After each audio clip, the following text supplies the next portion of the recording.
Odakle zovem? Festival kratke priče počeo je sinoć u knjižari Karver u Podgorici. Evo šta nas očekuje do 1. jula. Detalje donosi Kristina Popović. Iris, pozdrav još jednom. Sa mnom je Varija Đukić koja će da nam govori o Međunarodnom književnom festivalu koji je na ovom mjestu ispred knjižare Karver počeo sinoć. Varija, dobar dan i vam. Dobar dan, dobrodošli.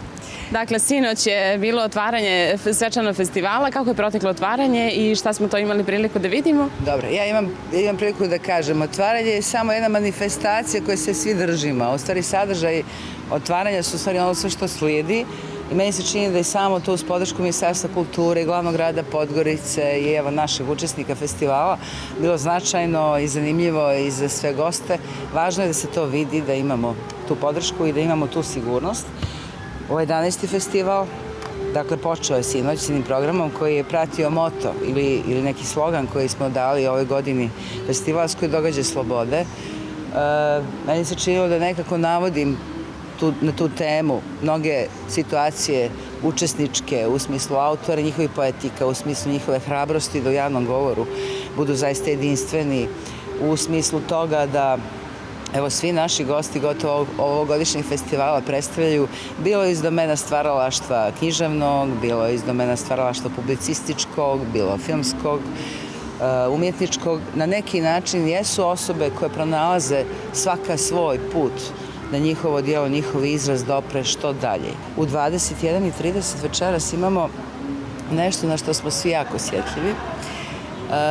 Prije 1,5 dana ili nešto manje preminuo je Predrag Lucić, jedan od osnivača Feral Tribuna, pozorišni reditelj po vokaciji, čovjek koji je cijeli svoj život upravo posvetio jednoj vrsti borbe za slobodu, u svakom smislu slobodu govora, slobodu mišljenja. Dakle, do ponedeljka nas očekuje stvarno mnoštvo zanimljivih gosti, budući da je festival zapravo međunarodnog karaktera, imate goste sa strane, odnosno iz regiona. Kako je interesovanje za ovaj festival? Pa evo sad ću vam reći tako, interesovanje je naravno različito, ono što je meni važno jako, to interesovanje pripada jednom krugu gledalačkom koji je jako profilisan, istovremeno je apsolutno mnogo širi nego što mi uvijek očekujemo od publike. Znači ovdje naši gosti, ljudi koji prate programe, pripadaju i stručnoj javnosti, ali pripadaju i sasvim prostorima koji su, da kažem, željni tog načina komunikacije i načina na koji se artikulišu teme. Tako da je to jako zanimljivo, a s druge strane programi su raznovrsni, imamo i programe u Šipčaniku, ne znam da li hoćete to da napomenem, htjela bih posebno. To je program koji će se odvijati sutra u 17 časova, za što imamo i organizovan autobus koji kreće ispred muzičkog centra. Znači, tamo ćemo čitati priče najboljih pripovjedača regiona. Napravili smo jednu malu anketu u kojoj su zaista sa velikim brojem, da kažem, izbora bili prije svega Faruk Šehić i njegova knjiga Priče sa satnim mehanizmom, Lela Kalamujić, Zovite me Esteban, tu je zatim Bojan Krivokapić, Stefan Bošković, Etija Mandić. Zašto je važan na ovaj način promovisati književnost i ljubav prema istoj?